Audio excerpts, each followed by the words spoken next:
Shri Vinit Jain ji, industry leaders, CEOs, अन्य सभी वरिष्ठ महानुभाव, देवी और सज्जनों, आप सबको नमस्कार।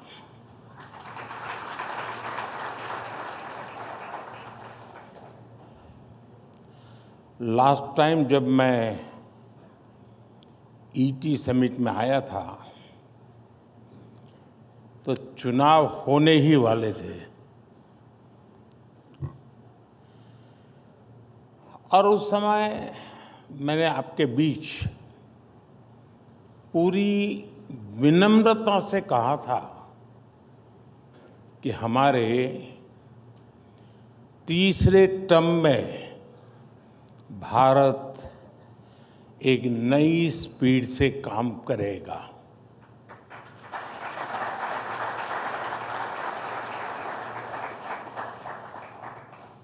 मुझे संतोष है कि ये स्पीड आज दिख भी रही ही है और देश इसको समर्थन भी दे रहा है।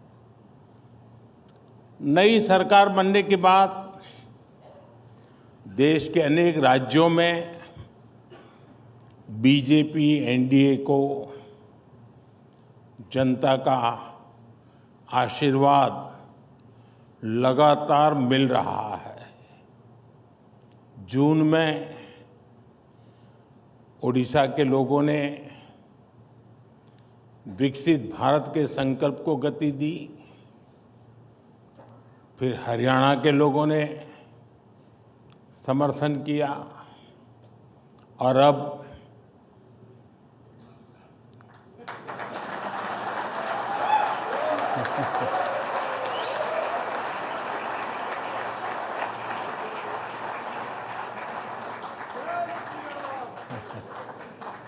दिल्ली के लोगों ने हमें भरपूर समर्थन दिया है। ये एक एक्नॉलेजमेंट है कि देश की जनता आज किस तरह विकसित भारत के लक्ष्य के लिए कंधे से कंधा मिलाकर चल रही है। साथियों, जैसा आपने भी उल्लेख किया, मैं भी कल रात ही अमेरिका और फ्रांस की अपनी यात्रा से लौटा हूं। आज दुनिया के बड़े देश हो, दुनिया के बड़े मंच हो, भारत को लेकर जिस विश्वास से भरे हुए हैं, ये पहले कभी नहीं था।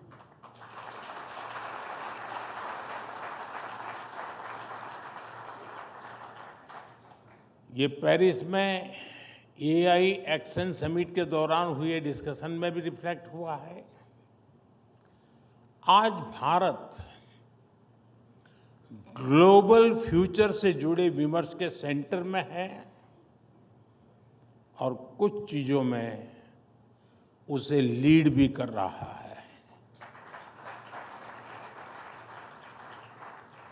मैं कभी-कभी सोचता हूं, अगर 2014 में देशवासियों ने हमें आशीर्वाद न दिए होते,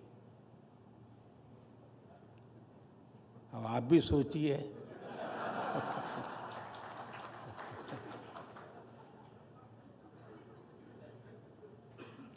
भारत में रिफॉर्म्स की एक नई क्रांति शुरू होती, यानी मुझे नहीं लगता है कि हो सकता है, ये कतई नहीं होता। आप भी इस बात को यानी सिर्फ कहने को नहीं, कन्विंस होंगे। क्या इतने सारे बदलाव होते क्या? आप में से जो हिंदी समझते होंगे उनको मेरी बात तुरंत समझ में आई होगी।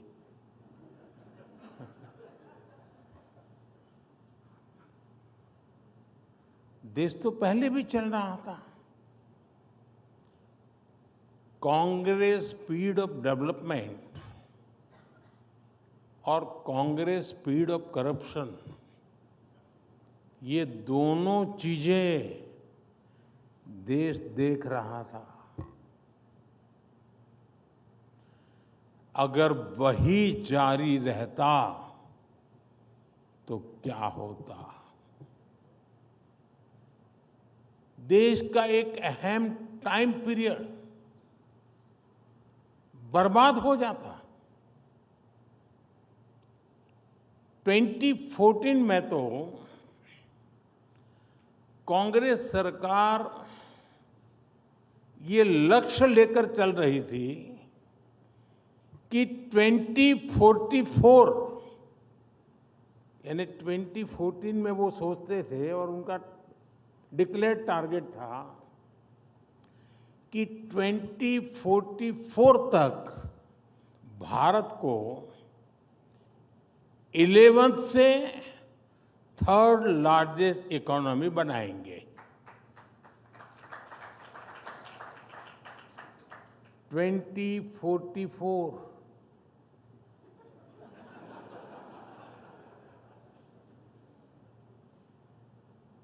यानी 30 साल का टाइम पीरियड था। ये था कांग्रेस का स्पीड ऑफ डेवलपमेंट। और विकसित भारत का स्पीड ऑफ डेवलपमेंट क्या होता है, ये भी आप देख रहे हैं। सिर्फ एक दशक में भारत टॉप 5 इकोनॉमी में आ गया।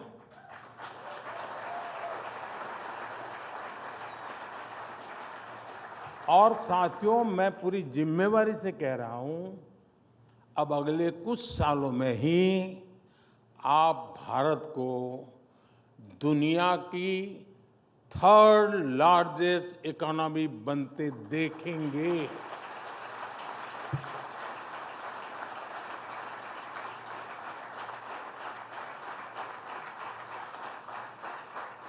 अब हिसाब लगाइए, 2044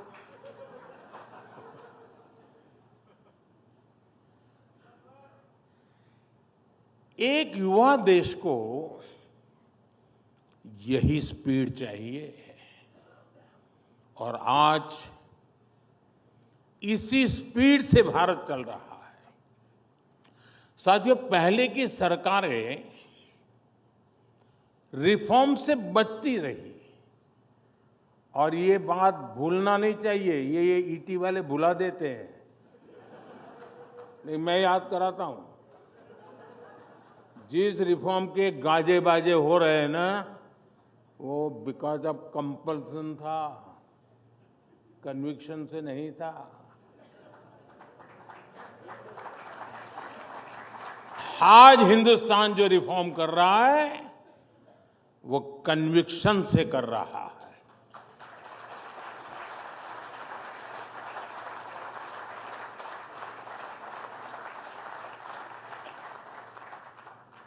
उनमें एक सोच रही, अब कौन इतनी मेहनत करे, रिफॉर्म की क्या जरूरत है, अब लोगों ने बिठाया है, मौज करो यार, 5 साल निकाल दो, चुनाव आएगा तब देखेंगे। अक्सर इस बात की चर्चा ही नहीं होती थी कि बड़े रिफॉर्म से देश में कितना कुछ बदल सकता है। आप व्यापार जगत के लोग हैं, सिर्फ हिसाब किताब आंकड़े नहीं लगाते, आप अपनी स्ट्रेटेजी को रिव्यू करते हैं, पुरानी पद्धतियों को छोड़ते हैं। एक समय में कितने ही लाभकारक रही हो उसको भी छोड़ते हैं आप। जो काल बाह्य हो जाता है उसका बोझ उठाकर कोई उद्योग चलता नहीं है जी, उसे छोड़ता ही है। आमतौर पर भारत में जहां तक सरकारों की बात है, गुलामी के बोझ में जीने की एक आदत पड़ चुकी थी। इसलिए आजादी के बाद भी अंग्रेजों के जमाने की चीजों को ढोया जाता रहा। अब हम लोग आमतौर पर बोलते भी हैं, सुनते भी हैं, और कभी कभी तो लगता है कि ये जैसे कोई बड़ा महत्वपूर्ण मंत्र है, बड़ा श्रद्धापूर्ण मंत्र है, ऐसे बोलते हैं, justice delayed is justice denied. ऐसी बातें हम लंबे समय तक सुनते रहे, लेकिन इसको ठीक कैसे किया जाए, इस पर काम नहीं हुआ। समय के साथ हम इन चीजों के इतने आदी हो गए कि बदलाव को नोटिस ही नहीं कर पाते। और हमारे यहां तो एक ऐसा इकोसिस्टम भी है, कुछ साथी यहां भी बैठे होंगे, जो अच्छी चीजों के बारे में चर्चा होने ही नहीं देते। वो उसको रोकने में ही ऊर्जा लगाए रखते हैं।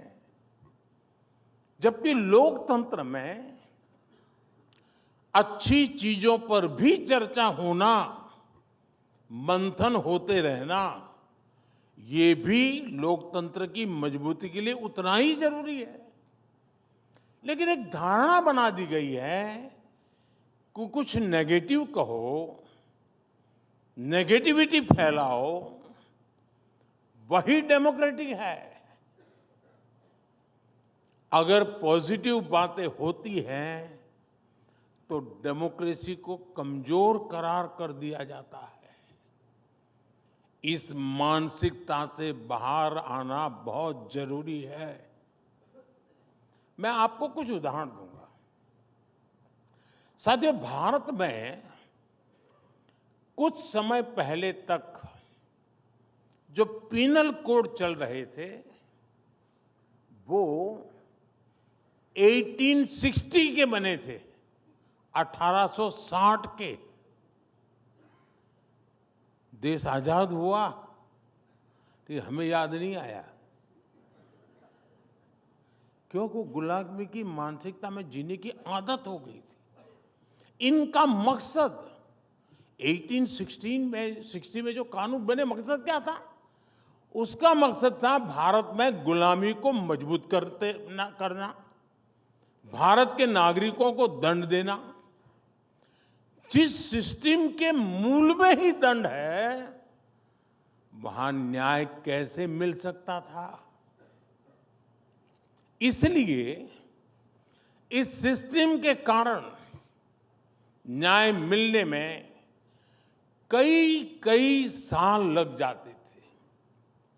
अब देखिए, हमने परिवर्तन किया, बहुत बड़ा कड़ी मेहनत करनी पड़ी है, ऐसा नहीं हुआ है। लाखों ह्यूमन आवर्स लगे हैं इसमें, और भारतीय न्याय संहिता को लेकर के हम आए, भारत की संसद ने उसको मान्यता दी। अब ये न्याय संहिता को लागू हुए अभी 7-8 महीने ही हुए हैं, 7 to 8 मंथ हुए अभी तो, लेकिन बदलाव साफ साफ नजर आ रहा है, अखबार में नहीं। अब लोगों में जाएंगे तो बदलाव नजर आएगा। न्याय संहिता लागू होने के बाद क्या बदलाव आया है, मैं बताता हूं। एक ट्रिपल मर्डर केस में एफआईआर से लेकर फैसला आने तक सिर्फ 14 दिन लगे। इसमें उम्र कैद की सजा हो गई।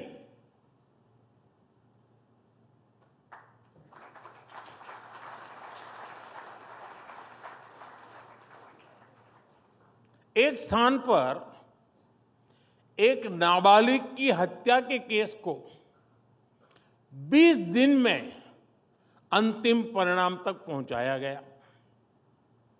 गुजरात में गैंगरेप के एक मामले में 9 अक्टूबर को केस दर्ज हुआ।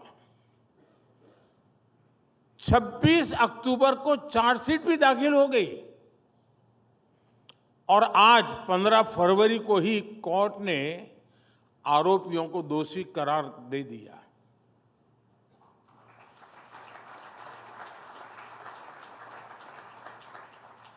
आंध्र प्रदेश में 5 महीने के एक बच्चे से अपराध के मामले में अदालत ने दोषी को 25 वर्ष की सजा सुनाई है। इस केस में डिजिटल सबूतों ने बहुत बड़ी भूमिका निभाई। एक और मामले में रेप और मर्डर के आरोपी की तलाश में ई प्रिजन मॉड्यूल से बड़ी मदद मिली। इसी तरह एक राज्य में रेप और मर्डर का केस हुआ और तुरंत ही पता चल गया कि संदिग्ध दूसरे राज्य में एक क्राइम में पहले जेल जा चुका है। इसके बाद उसकी गिरफ्तारी में भी समय नहीं लगा। ऐसे अनेक मामले में गिना सकता हूं जिसमें आज लोगों को तेजी से न्याय मिलने लगा है। साथियों, ऐसा ही एक बड़ा रिफॉर्म प्रॉपर्टी राइट्स को लेकर हुआ है। यूएन की एक स्टडी में किसी देश के लोगों के पास प्रॉपर्टी राइट्स का न होना एक बहुत बड़ा चैलेंज माना गया है। दुनिया के अनेक देशों में करोड़ों लोगों के पास प्रॉपर्टी के कानूनी दस्तावेज नहीं है, जबकि लोगों के पास प्रॉपर्टी राइट्स होने से गरीबी कम करने में मदद मिलती है। ये बारीकियां पहले की सरकारों को पता भी नहीं था। और कौन इतना सरदर्द उठाए जी, कौन मेहनत करे? ऐसे काम कोई ईटी की हेडलाइन तो बनने वाली नहीं है, तो करेगा कौन? ऐसी अप्रोच से न देश चला करते हैं न देश बना करते हैं।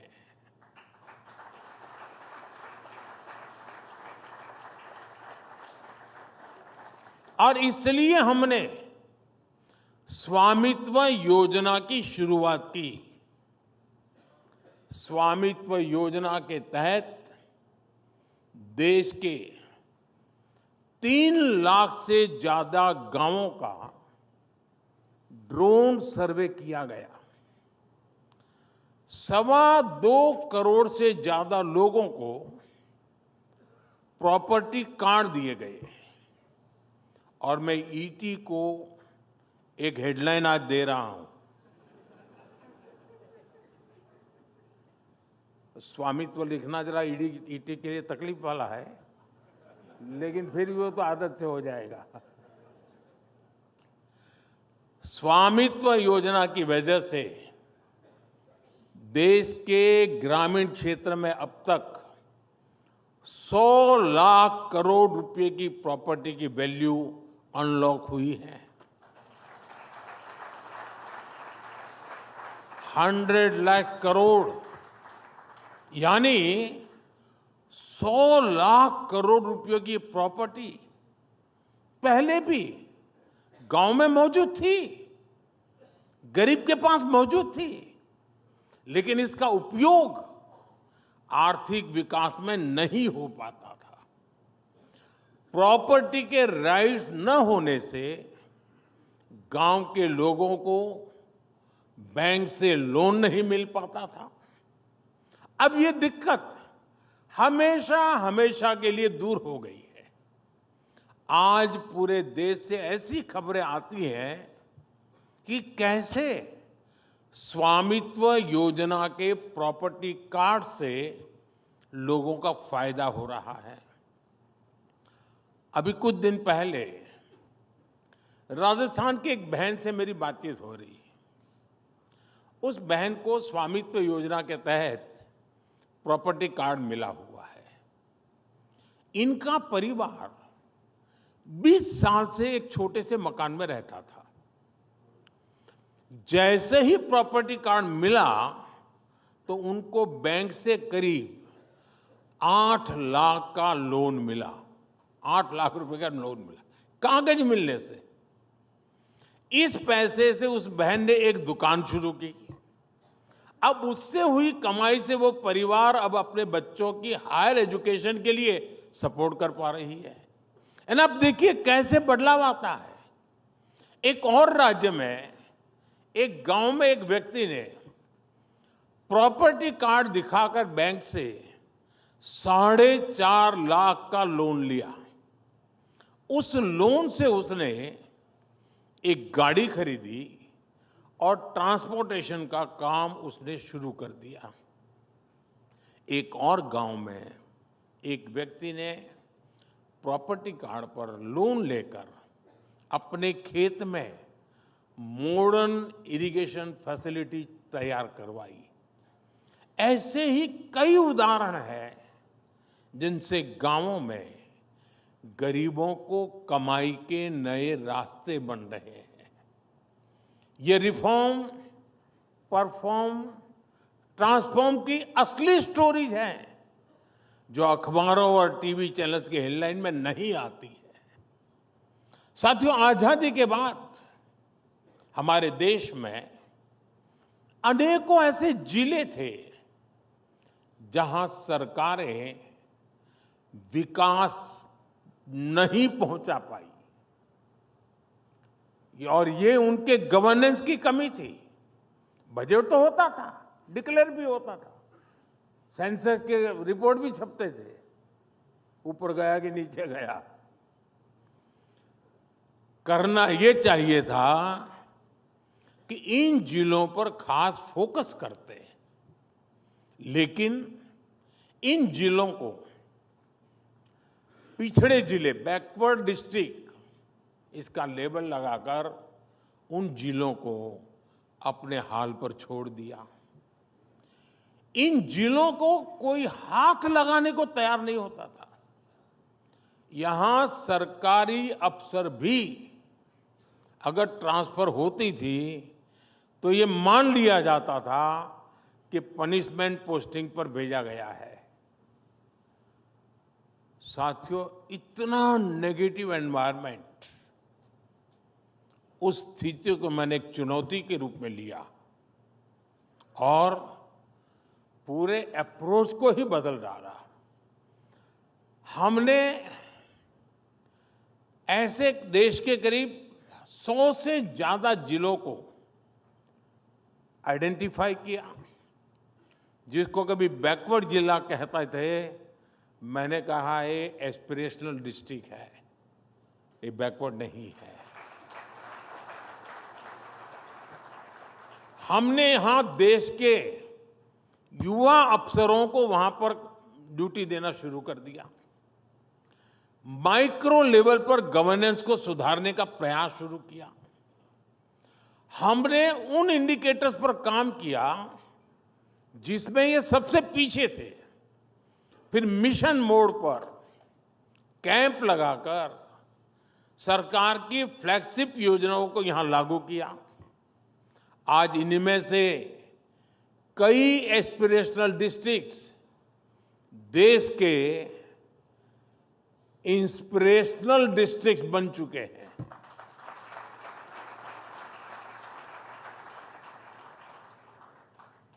साल 2018 में, 2018 में असम के, मैं उन जो एस्पिरेशनल डिस्ट्रिक्ट जिसको मैं कहता हूं, जिसको पहले की सरकार बैकवर्ड कहती थी, मैं उनका ही जिक्र करना चाहता हूं। असम के बारपेटा जिले में सिर्फ 26% एलिमेंट्री स्कूलों में ही सही स्टूडेंट टू टीचर्स रेशियो था ओनली 26%। आज उस डिस्ट्रिक्ट में 100% स्कूलों में स्टूडेंट टीचर रेशियो आवश्यकता के अनुसार हो गया। बिहार के बेगूसराय जिले में सप्लीमेंट्री न्यूट्रिशन लेने वाली गर्भवती महिलाओं की संख्या ओनली 21% थी। बजट नहीं था, ऐसा नहीं था, बजट तो था, ओनली 21%। उसी प्रकार से यूपी के चंदौली जिले में ये 14% थी। आज दोनों जिलों में ये 100% हो चुकी है। इसी तरह बच्चों के 100% टीकाकरण के अभियान में भी कई जिले बेहतरीन प्रदर्शन कर रहे हैं।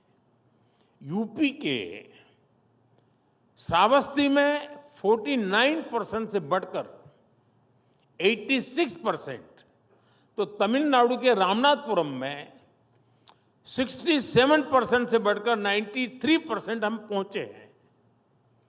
ऐसी ही सफलताओं को देखते हुए ही अब देश के हम फिर ये एक प्रयोग बहुत सफल रहा, ग्रास रूट लेवल पर परिवर्तन लाने का प्रयास सफल रहा। तो जैसे पहले हमने 100 करीब करीब एस्पिरेशनल डिस्ट्रिक्ट आइडेंटिफाई किए, अब हम एक स्टेज नीचे जाकर के 500 ब्लॉक्स, उनको हमने एस्पिरेशनल ब्लॉक घोषित किया है और वहां हम बिल्कुल फोकस वे में तेजी से काम कर रहे हैं। अब आप कल्पना कर सकते हैं, हिंदुस्तान के 500 ब्लॉक्स, उसकी बेसिक बदलाव आएगा, मतलब देश के सारे पैरामीटर बदल जाते हैं। साथियों, यहां बहुत बड़ी संख्या में इंडस्ट्री लीडर्स बैठे हैं। आपने कई कई दशक देखे हैं, दशकों से आप बिजनेस में हैं। भारत में बिजनेस का माहौल कैसा होना चाहिए, ये अक्सर आपकी विश लिस्ट का हिस्सा हुआ करता था। सोचिए कि हम 10 साल पहले कहां थे और आज कहां हैं। एक दशक पहले भारत के बैंक भारी संकट से गुजर रहे थे। हमारा बैंकिंग सिस्टम फ्रेजाइल था। करोड़ों भारतीय बैंकिंग सिस्टम से बाहर थे। और अभी विनीत जी ने जनधन अकाउंट की चर्चा भी की। भारत दुनिया के उन देशों में से एक था जहां एक्सेस टू क्रेडिट सबसे मुश्किल था। साथियों, हमने बैंकिंग सेक्टर को मजबूत करने के लिए अलग अलग स्तर पर एक साथ काम किया। Banking the unbank, securing the unsecured, funding the unfunded, ये हमारी स्ट्रेटेजी रही। 10 साल पहले ये तर्क दिया जाता था कि देश में बैंक ब्रांच नहीं है, तो कैसे फाइनेंशियल इंक्लूजन होगा। आज देश के करीब करीब हर गांव के 5 किलोमीटर के दायरे में कोई बैंक ब्रांच या बैंकिंग कॉरेस्पॉन्डेंट मौजूद है। एक्सेस टू क्रेडिट कैसे बढ़ा, इसका एक उदाहरण मुद्रा योजना है। करीब 32 लाख करोड़ रुपए उन लोगों तक पहुंचे हैं जिनको बैंकों की पुरानी व्यवस्था के तहत लोन मिल ही नहीं सकता था। ये कितना बड़ा परिवर्तन हुआ है। एमएसएमईज के लिए लोन मिलना आज बहुत आसान हुआ है। आज रेहड़ी पटरी ठेले वालों तक को हमने आसान लोन से जोड़ा है। किसानों को मिलने वाला लोन भी 2 गुने से अधिक किया है। हम बहुत बड़ी संख्या में लोन दे रहे हैं, बड़े अमाउंट में लोन दे रहे हैं और साथ ही हमारे बैंकों का प्रॉफिट भी बढ़ रहा है।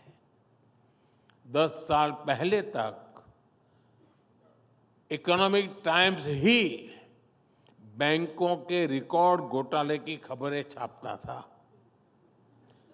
रिकॉर्ड एनपीएस पर चिंता जताने वाले एडिटोरियल छपते थे। आज आपके अखबार में क्या छप रहा है?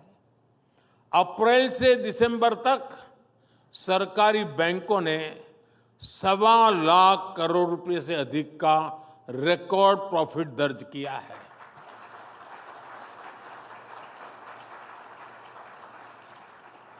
साथियों, ये सिर्फ हेडलाइंस नहीं बदली है, ये सिस्टम बदला है, जिसके मूल में हमारे बैंकिंग रिफॉर्म्स है। ये दिखाता है कि हमारी इकोनॉमी के पिलर्स कितने मजबूत हो रहे हैं। साथियों, बीते दशक में हमने फियर ऑफ बिजनेस को ईज ऑफ डूइंग बिजनेस में बदला है। जीएसटी के कारण देश में जो सिंगल लार्ज मार्केट की व्यवस्था बनी है, उससे भी इंडस्ट्री को बहुत फायदा मिल रहा है। बीते दशक में इंफ्रास्ट्रक्चर में भी अभूतपूर्व विकास हुआ है। इससे देश में लॉजिस्टिक कॉस्ट घट रही है, एफिशिएंसी बढ़ रही है।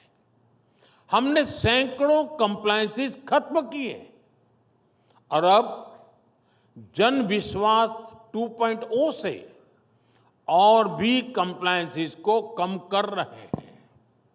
समाज में, और ये मेरा कन्विक्शन है, सरकार का दखल और कम हो, इसके लिए सरकार एक डीरेगुलेशन कमीशन भी बनाने जा रही है।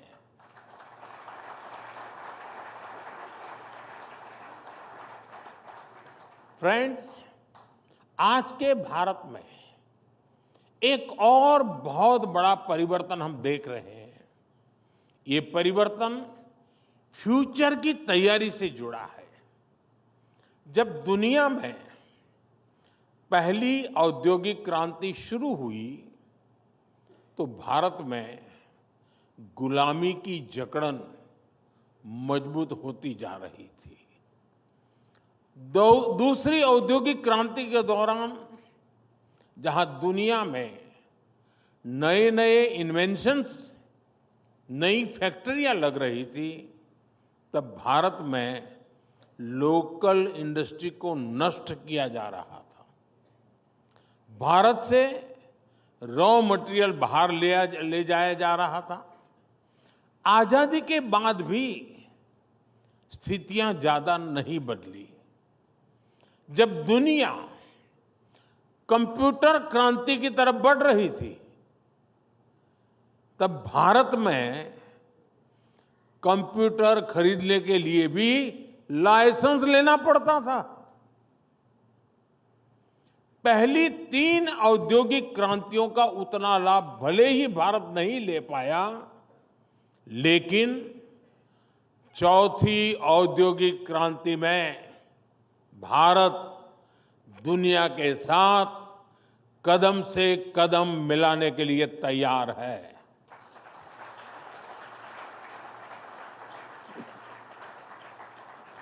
साथियों, विकसित भारत की यात्रा में हमारी सरकार प्राइवेट सेक्टर को बहुत अहम सहभागी मानती है। सरकार ने बहुत सारे नए सेक्टर्स को प्राइवेट सेक्टर के लिए खोल दिया है, जैसे स्पेस सेक्टर। आज बहुत सारे नौजवान, बहुत सारे स्टार्टअप्स इस स्पेस सेक्टर में बड़ा योगदान दे रहे हैं। ऐसे ही ड्रोन सेक्टर कुछ समय पहले तक लोगों के लिए क्लोज था। आज इस सेक्टर में यूथ के लिए बहुत सारा स्कोप दिख रहा है। प्राइवेट फर्म्स के लिए कॉमर्शियल कोल माइनिंग का क्षेत्र खोला गया है। ऑक्शंस को प्राइवेट कंपनियों के लिए लिबरलाइज किया गया है। देश के रिन्यूएबल एनर्जी अचीवमेंट्स में हमारे प्राइवेट सेक्टर की बहुत बड़ी भूमिका है और अब पावर डिस्ट्रीब्यूशन सेक्टर में भी हम प्राइवेट सेक्टर को आगे बढ़ा रहे हैं ताकि इसमें और एफिशिएंसी आए। हमारे इस बार के बजट में भी एक बहुत बड़ा बदलाव हुआ है। हमने यानी पहले कोई ये बोलने की हिम्मत नहीं करता था, हमने न्यूक्लियर सेक्टर को भी प्राइवेट पार्टिसिपेशन के लिए खोल दिया है। साथियों, आज हमारी पॉलिटिक्स भी परफॉर्मेंस ओरिएंटेड हो चुकी है। अब भारत की जनता ने दो टूक कह दिया है, टिकेगा वही जो जमीन से जुड़ा रहेगा, जमीन पर रिजल्ट लाकर दिखाएगा। सरकार को लोगों की समस्याओं के प्रति संवेदनशील होना बहुत जरूरी है, उसकी पहली आवश्यकता है।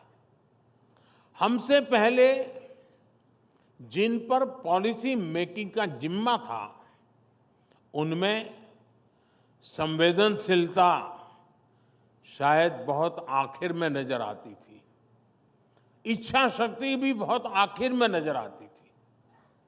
हमारी सरकार ने संवेदनशीलता के साथ लोगों की समस्याओं को समझा, जोश और जुनून के साथ उन्हें सुलझाने के लिए जरूरी कदम उठाए। आज दुनिया की तमाम स्टडीज बताती है कि बीते दशक में जो बेसिक सुविधाएं देशवासियों को मिली है, जिस तरह वो एम्पावर हुए हैं, उसके कारण ही सिर्फ 10 साल में 25 करोड़ भारतीय गरीबी से बाहर निकल आए हैं। इतना बड़ा वर्ग नियो मिडिल क्लास का हिस्सा बन गया। ये नियो मिडिल क्लास अब अपनी पहला टू व्हीलर, अपनी पहली कार, अपना पहला घर खरीदने के सपने देख रहा है। मिडिल क्लास को सपोर्ट करने के लिए इस वर्ष के बजट में भी हमने जीरो टैक्स की सीमा को 7 लाख से बढ़ाकर 12 लाख किया है।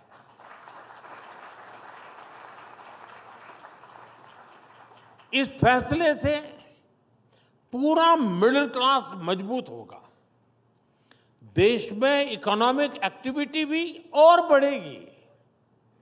ये प्रोएक्टिव सरकार के साथ ही एक सेंसिटिव सरकार की वजह से ही संभव हो पाया। साथियों, विकसित भारत की असली नींव विश्वास है, ट्रस्ट है। हर देशवासी, हर सरकार, हर बिजनेस लीडर में ये एलिमेंट होना बहुत जरूरी है। सरकार अपनी तरफ से देशवासियों में विश्वास बढ़ाने के लिए पूरी शक्ति से काम कर रही है। हम इनोवेटर्स को भी एक ऐसे माहौल का विश्वास दे रहे हैं जिस पर वो अपने आइडियाज को इंक्यूबेट कर सकते हैं। हम बिजनेस को भी पॉलिसीज के स्टेबल और सपोर्टिव रहने का विश्वास दे रहे हैं। मुझे उम्मीद है कि ईटी की ये समिट इस विश्वास को और मजबूती देगी। इन्हीं शब्दों के साथ मैं अपनी बात समाप्त करता हूं। एक बार फिर आप सभी को अपनी शुभकामनाएं देता हूं। बहुत बहुत धन्यवाद।